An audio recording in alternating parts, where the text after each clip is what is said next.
Greetings, ladies and gentle readers. I'm Dwar, and I just finished reading Steel Sharpens Steel, the eternal, I'm still not sure how to pronounce that word, ephemera, book 2, from Davis Ashura. And immediately I have to say, because judging from the title of this video you probably wouldn't know it. But yeah, I was actually so far a fan of a lot of his writing. I read, let's see what we have here. We have, this series, Instrument of Omens. Yeah, I enjoyed that series. I thought it was actually pretty good. What was the other one? Yeah, The Casts and Outcasts. I read that too, and I was pretty much a fan of that as well. But as I think the title of this video is going to reflect, I was not very much a fan of this one, despite the fact, because it's book 2, despite the fact that I absolutely was a fan of Blood of a Novice, book 1. I thought book 1 was like A-ish tier. As a result, I'm kind of having to be a little bit more severe against Steel Sharpens. Oh, it's not Steel Sharpens, Steel. Sorry, it's just Steel Sharpens. But yeah, I'm a little bit more severe against this one, and I don't like it. I did not like it. For the most part, there's just no hiding it. The review's obviously gonna play that out, but yeah, I was not a fan of this book, and we'll go over why. First, let's go non-spoiler. Book starts off where the first one left off. They're at the academy. Great. I thought that was fantastic. No spoilers. No spoilers. Obviously, they're still at the academy. Also, first chapter in. No spoilers again. I thought it was interesting that main character and the good old panda person had to take jobs for the summer because they didn't have the resources to go back home. So, cool. After that, they find a bonus of sorts, a little silver lining to not being able to do what they want to do and being forced to stay at the academy and work to support themselves during the off season. So cool. I'm down with that too. I thought, oh, that was interesting. Then the book turns into a very, very, very slow burn. Not a lot happens. And it looks like the book's in danger of kind of like repeating the first one. So rather than repeat the first one, we have a lot of questionable events take place. One of which, it would appear we're giving birth to a comic book style villain. Only thing's missing is the mustache twirling. It's like, ma, ma, ma, ma, ma, I am going to, you have gotten my way for the last time, so I'm going to kill everybody that you know if you do that again. And it's like, oh God, what are we doing here? And they go away, and then they come back, and it's even worse. And then the rest of the book happens. Now, that right there disappointed me, because I was looking forward to seeing, like, they were doing, like, a bit of a slow burn. We had, like, some political stuff in the background with, like, the sages and their houses and whatnot, kind of, like, eyeing Light Squad, because they were, like, popping off last year. And the main character, as you know, is, like, the only Plasminian. He's getting everyone's attention, but there's ramifications for who he's allying with and what he chooses to do and all this other stuff. And they teased us with having the main character and maybe a couple of people going somewhere else to do a thing. So I was kind of liking the direction that the book was going, and it goes like a hard right. The author is like, no, I apparently don't like any of this, and we're going to go off into here, and where they went is boring. It was very, very uninteresting, because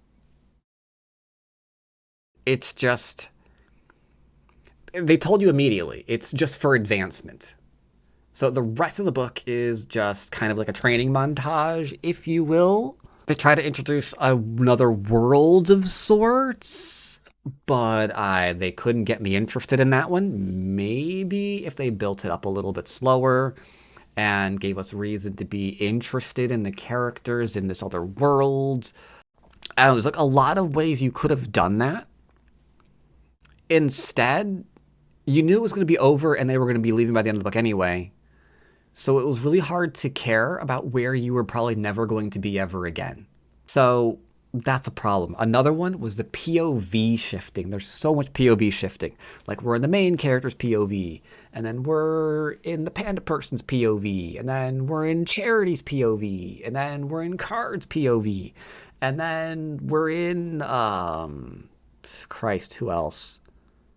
I'm missing someone. Jade's POV, and then we're in like some of the enemies' POV, and it's just like I stop with that, because the minute they shift in the POV, especially with a new person, it's just like an exposition dump of like their life story and why we should care about them, and it's like that's telling and not showing. I don't care. So it's just dropping off. The writing is just dropping off. It's very, very unfortunate. And it's yeah. Yeah. Uh mm. The only thing you need to know about this book is does it tell you this one? Oh. Okay, they actually tell you. Yeah, it tells you. They go to a new mythical realm halfway through the book. And then the challenges are deadly beyond measure, but you know they're going to be out of there by the end of the book anyway. So they weren't deadly beyond measure.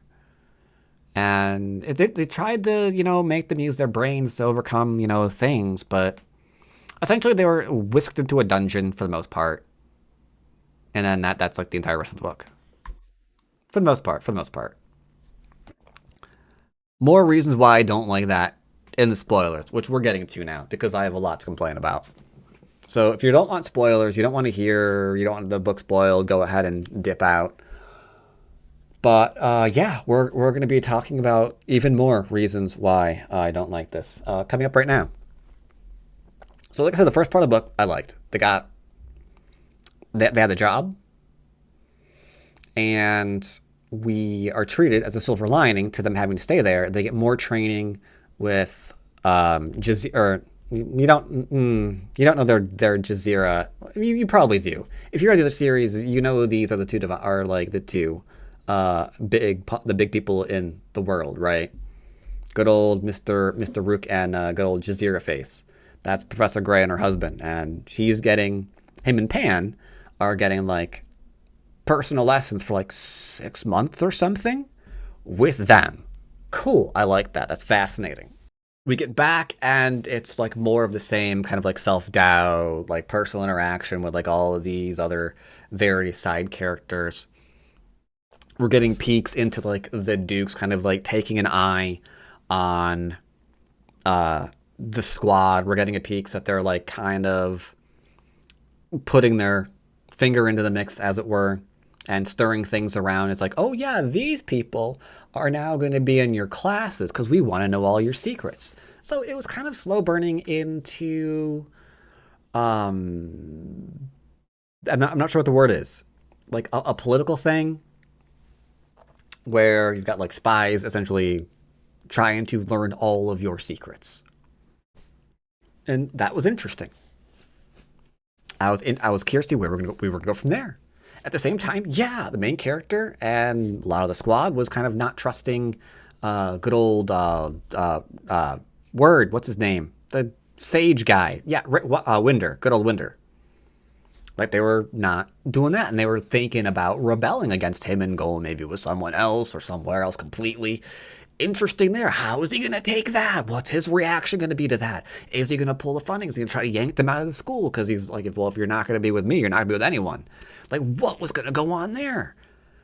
And then instantly, the whole thing with Weld from the first book takes a hard turn into crazy town. Like, he's a complete raging idiot. And he's threatening to kill people on the squad. Like, where did that come from? Now, I think I know where they're going with that, and it's cringy, but okay, sure, that's what they're doing. The author took a little tiny thing. Like in the first book, he held a book back so no one else could find it. Like we are told he took it in the first book, so it's not a spoiler. But yeah, we knew that they needed it to like learn. It's gone because he wanted them to come to him for knowledge. Like, okay, it's a little childish dick kind of thing to do. But he goes from there to threatening to kill their families. And at the end of the first book, he was getting back in with the squad. And now in book 2, he's just off doing his own thing. He doesn't care. He hates them all. He's just like full of anger, blah, blah, blah, blah, blah. Doesn't respect any of them. Because he's the bad. He's going to be the new bad. The author decided he is the new bad. So, yeah, threatening to kill people, stealing shit from rest of the squad, kicked out of the academy. He's like, no, bang, you're done, gone, you're out. Just leave now. Like, okay, fine, that was weird, but whatever, he's gone until he returns.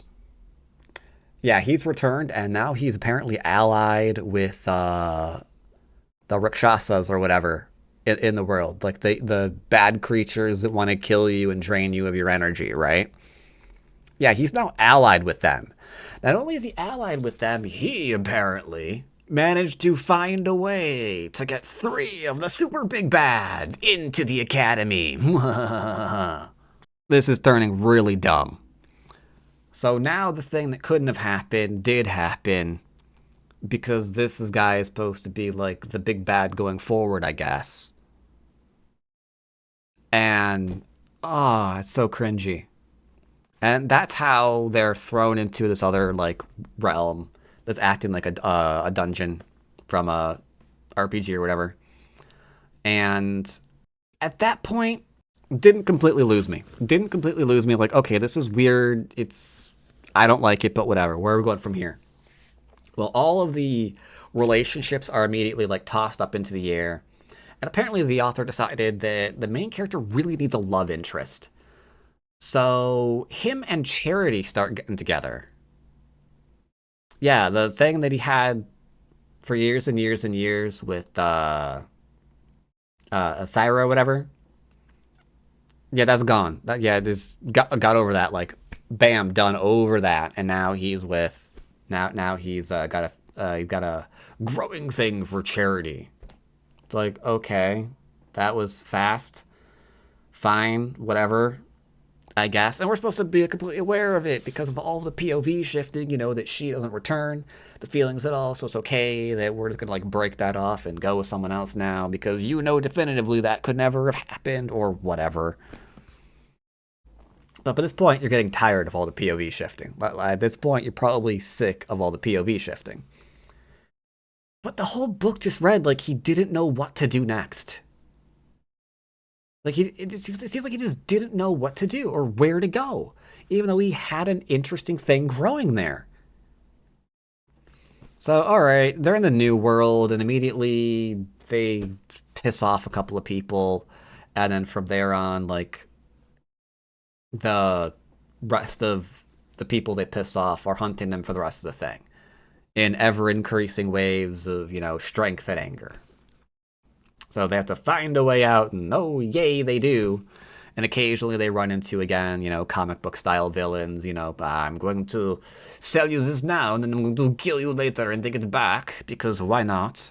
And they, like, find the people who are supposed to be upholding the law, and they're like, I'm going to kick over your food, and then I'm going to set your boat on fire, because why not? It's like, okay, I got it. All these people are just, like, two-dimensional idiots who are just like mean and evil for the sake of being mean and evil, and that's the world they're in. So it's hard to like care about anything of what's going on there. They're gonna get out by the end of the book, and they did. And you're happy they're gone because that was stupid. For the most part. Yeah, for the most part, just comic book villains. Who cares about them? Who even cares? And even the way he advanced the plot to get them out of there is, again, silly. Because, like, they were, like, rushing to this place where they were going to be safe because they were being chased by these, big bads. And I find out, once we get there, the place isn't actually safe. Like, there's one guy at, like, a level that's chasing them. where there's like 3 or 4 other guys at the level. That's why they're safe there. He can't go up against all of them, so we're safe there. Until apparently that don't matter anymore, and he's in. And like the shield or whatever around the place, that doesn't matter anymore either. They're in. And then instantly everyone takes a complete 180 on their attitude of being like comic book villains to the main characters, and suddenly they're helping them along. It's like, it, like not even the things that the author was like setting up and telling you on how this world works and how that world works doesn't actually hold up for more than a few chapters. So you don't care anymore. They're just gonna make up things and change things on the fly. So you just can't get invested in what's going on. Because next chapter, that might all be completely incorrect now, for whatever reason. Because he needs it to be. So yeah, they're out, they find, who cares, they're gone. But in the meantime, the main character gets all of the knowledge he's going to be needing until he's a sage downloaded into his brain. Because why not? Because the author decided, you know what I need to do? I'm just gonna wish fulfill all the knowledge into this guy's head. Like, what? Why are we getting into wish fulfillment territory now? Like, I saw that we were going there with, you're the love interest that you've had all these years isn't working out, but it's okay. There's instantly another one. Never mind that she's promised someone else, and they, like, apparently had a thing or whatever. It doesn't matter. She's digging you now. And, like, all the information you need, yep, there it goes. It's all for you now, too. It's like, where did this come from? Whose writing is this? Oh, it's so sad. It's so sad. And then the real kicker is they get back out of here. They find out, like, I don't know, a couple of months have passed for them, but 4 years have passed for everybody else. So good old Weld guy, the big bad that, was going to kill all their families and, like, all that stuff. Yeah, he's become super, super strong. And in the next book, he's going to be teaching at the academy. He's going to be teaching these people that he really hates and whatever. Now, never mind the fact that the day he returned to the academy, 3 super big bads broke into the academy exactly where he was, and he was the only survivor. Never mind the fact that someone then returned early. I failed to mention that. Came back early, and no doubt pointed the finger like, oh yeah, that guy is responsible for it. Yeah, that guy is totally responsible for it. Yeah, absolutely. Because he drew everyone there. He told everyone they were all about to, suffer. And then the big bads came.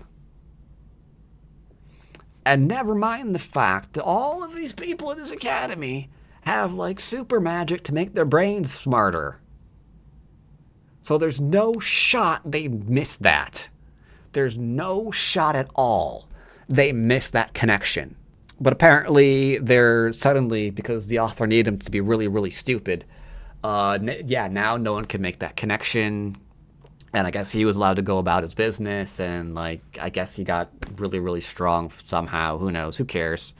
And, he's, like, everyone's favorite now.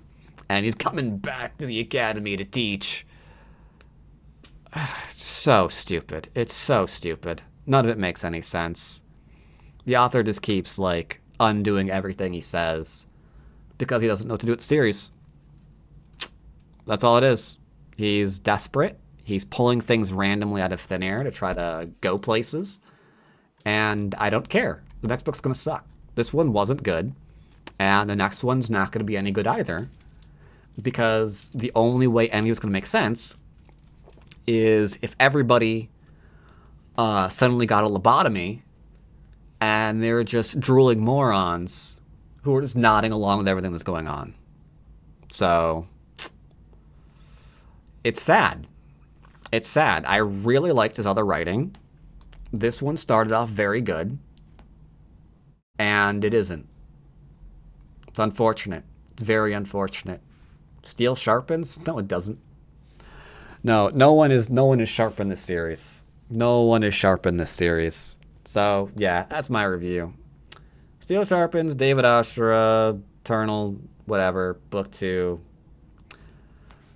Ah, sad, sad, sad, sad, sad.